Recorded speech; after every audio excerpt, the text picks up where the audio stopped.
Welcome to the Crack the Code on everything important, confusing, or just Well, downright fascinating. mhm. Today, we have a very specific mission to hand you the survival and success guide for navigating the British workplace. Right. We're diving deep into your sources, which are, they're essentially a custom decoded handbook for anyone who's ever wondered why a phrase like, if you get a chance, is actually an urgent command. Or why failing to offer someone a cup of tea is somehow a bigger professional error than missing a deadline. Exactly. That's precisely the goal here. Yeah. The core confusion for, high achievers coming into the UK isn't a lack of talent. It's not even about a poor grasp of the English language. No. It's failing to understand the British social operating system. Yeah. Your source material is designed to bridge that gap, the gap between just knowing English and truly understanding the culture, where politeness is the ultimate currency. So let's unpack this. Our goal today is to give you that insider knowledge. We want you to stop feeling lost by all these unwritten rules and, start thriving by mastering them. And we're focusing entirely on cultural translation. It's about giving you the toolkit to succeed without ever having to fundamentally change who you are. And the first, most critical translation you need is the verbal code, is what you say, but maybe more importantly, what you don't say and what you really mean. Right. And here's the central challenge that confuses, almost everyone. British communication is so indirect. The entire system is built around avoiding confrontation, wrapping even the harshest criticism in several layers of niceness just to save feelings. So if you come from a culture that values quick clarity or, direct feedback, that approach here just lands like a punch. It feels inherently rude. It feels rude because it bypasses that politeness framework. And what's fascinating here is that the language isn't just fluffy. It's a specific, almost codified lexicon. We can decode exactly what they really mean using what the source calls the secret dictionary. Okay, let's run through the most important ones because these can be career-defining phrases. Top of the list.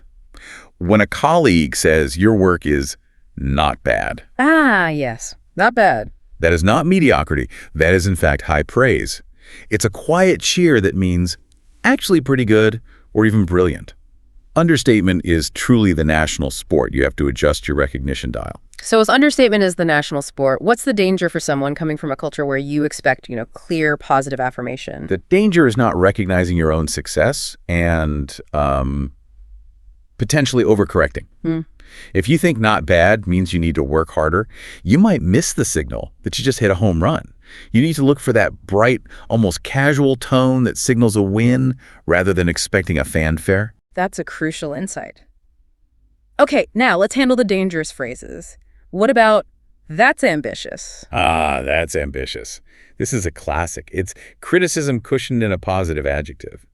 If you hear this after suggesting a new timeline or a big project, it translates directly to, sounds risky, needs rethinking, possibly bonkers. Bonkers, right. The aim is to criticize the idea, not the person. But doesn't this hyper-politeness, doesn't it slow everything down? If I have to spend 5 minutes decoding ambitious before I know I need to change my plan, that sounds so inefficient compared to just saying that timeline is unrealistic. It absolutely can slow down the speed of decision-making. Yeah. But that is the cultural trade-offs. They prioritize social harmony, maintaining relationships over raw efficiency. So breaking a relationship is a bigger risk than a delayed project. A much greater long-term risk, yes. So if you hear ambitious, how should you respond? Because direct pushback is rude. You have to probe gently. You mirror their softness, but you ask for the specific clarity they felt uncomfortable delivering. You could try, what concerns you about the feasibility? Or perhaps we could look at alternative approaches. Ah, so you're giving them an opening. Exactly. That unlocks the real constructive feedback without making them lose face. And then there's the politeness shield just before the verbal sword fight. With the greatest respect. That is the ultimate warning sign. It means you are fundamentally wrong, but I'm framing my contradiction with maximum civility. It's almost always a prelude to a complete yet polite takedown of what you just said. And the only response is just to listen. Listen, nod, and take the point on board professionally. Yeah. This all hinges on decoding tone. Which brings us to ritual greetings. Why is, how are you, not an invitation to, bare your soul? In the British professional context, how are you is an immediate, automatic verbal handshake. It's just a required formality to acknowledge each other's existence. Sort of. Check-in. A check-in to confirm you are capable of functioning for the day. The rule is to keep the response short, sunny, and surface level. Anything from fine, thanks, and you to not bad, yourself. So what if you are genuinely struggling? Let's say you're stressed about a visa issue or a sick family member. Sharing that makes colleagues uncomfortable. Why is that specific cultural line so firm? Because British culture deeply, deeply prizes privacy, particularly in the workplace. Sharing profound personal stress, it sort of violates the unwritten agreement that work is a professional space, not a therapy session. Right. It risks making your colleague feel socially obligated or, responsible for your emotional well-being, which violates that prized boundary between professional and private life. So unless you have years of trust, Unless you have years of established trust, you keep it focused on the work environment. that sets the foundation. Okay, let's move from personal interactions to the physical space and the micro rules that govern the office. We're moving from emotional privacy to physical respect. Yes, and we have to address the non-negotiable rituals, cues, and the cuppa culture. These are not trivial quirks. They reflect core national values of fairness and reciprocity. Let's start with the cue code. It feels fundamental. It is. Queuing is an unwritten constitution. It signals respect. It guarantees fairness for all. And the office queue, especially for, the microwave, is key. It might not be a straight line. It's often a gentle river of hovering individuals. So what's the practical tip for survival in this invisible line? Never assume. Always ask if you're unsure. Are you in the queue? Or who's next? This just signals respect for the system. Mm-hmm. And in the office kitchen, there's the specific microwave queue. It's one item warming at a time, but the critical rule is this. Mm-hmm. Never, under any circumstances, remove someone else's food, Oh, wow. even if they step away for a second. Touching another person's lunch is seen as an act of war. You're violating both food safety and personal property boundaries. Okay, duly noted. Conversely, what is a simple way to gain some social currency immediately? Offer to let someone go first if your warming time is way longer than theirs. If you have a 5-minute reheat and they just have a quick 1-minute job, offering, go ahead, that's quick, grants you instant quiet hero status. That brings us neatly to the cuppa culture. Tea as trust currency. This is perhaps the most vital trust-building ritual of all. Rule number 1 is the offer loud. Never, ever make a hot drink for yourself without offering one to others nearby. You should mentally map out at least your 4 or 5 nearest desk neighbors. And what inference is drawn if you just make tea for yourself? You risk being perceived as selfish, aloof, or just not a team player. The offer itself is what counts. You are demonstrating institutional loyalty through a small, practical gesture of care. And this feeds into the round system? Exactly, which is reciprocal. And you don't even have to drink tea to participate. The gesture counts more than the liquid. If you only drink hot water, but you still religiously make tea for others, you are the definition of team glue. The gesture is the social lubricant. Okay, but let's get into specifics for those who do participate. We need the details on the color chart. Indeed. The source material warns that serving tea that is too pale, adding too much milk, is a minor professional offense. A minor crime. It really is. You're aiming for the deep, rich amber of a decent whiskey or mahogany furniture, not the murky gray of a puddle or, magnolia paint. Right. People will politely thank you regardless, but they will quietly judge the quality of your teamwork for the rest of the week. Get the color right. Duly noted. Biscuit brown is the goal. Moving on from the break room to the invisible minefield of conversation. The topics that can clear a room faster than a fire drill. The single ultimate taboo is salary and money. Mm-hmm. Discussing salary is considered deeply personal, more personal than discussing one's love life, because it immediately brings up class anxiety, status, privacy issues. And for newcomers, this is a huge problem. It's a vulnerability because they often need that market knowledge but don't know the cultural rules for how to get it.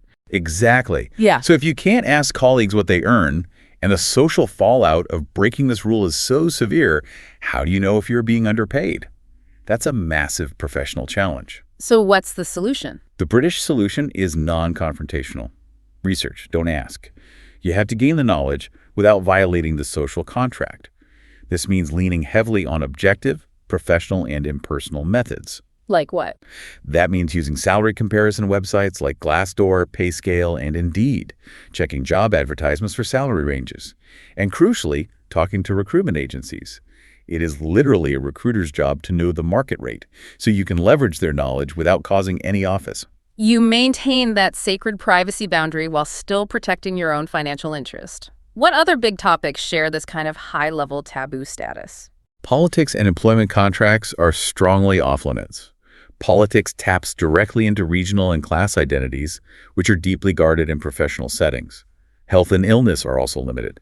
Sharing too much information places a personal burden on colleagues, which violates that boundary we discussed earlier. Let's talk about professional digital boundaries. The rule here isn't just about efficiency, is it? No.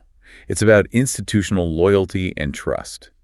Never use work computers or emails for extensive personal browsing, shopping, or, your side hustle. Right.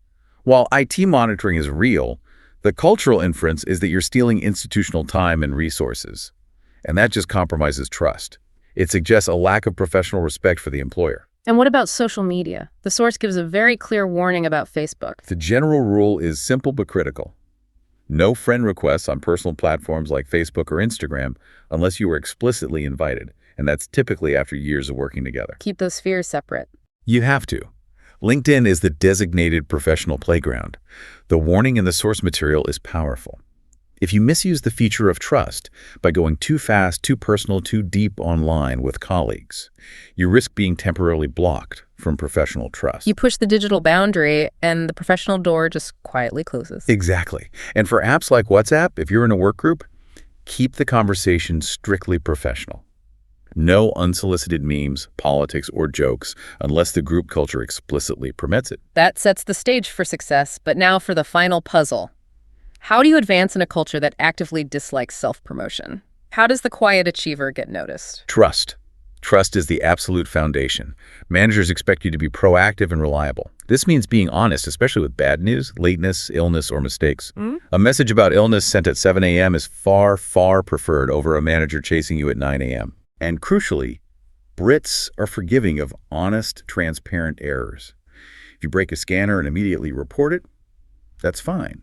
But hiding a mistake is the real sin. Hiding breaches that core trust of reliable communication. So if you can't boast about your achievements, if self-promotion backfires, as the source says, how does your career progression actually happen? This is the silent career advancement paradox.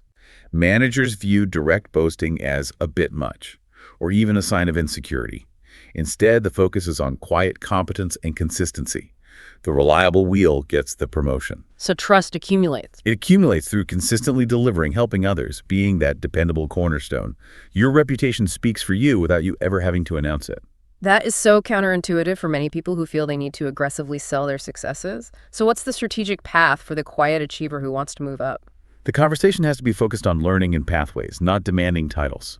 When you speak to your manager about progression, you frame it this way. What skills or experience do you feel I would need to acquire to be ready for the next level? I see. Or, I'm keen to learn more about X. What steps can I take to demonstrate that readiness? This shows ambition while respecting the institutional hierarchy. Internal networking, building genuine relationships, becomes far more effective than aggressive self-promotion. That is the essential translation needed. The system rewards reliability and subtlety. It does. What really stands out is that British workplace culture is this meticulous dance of politeness, trust, and hidden rules. Once you learn the code, to listen for subtext, to respect privacy boundaries, to build trust through unwavering consistency, you become the insider. You don't have to erase your identity. You just translate your approach. We've given you the full translation guide. Now it's up to you to deploy it. And to leave you with a thought for the week, consider this cultural subtlety.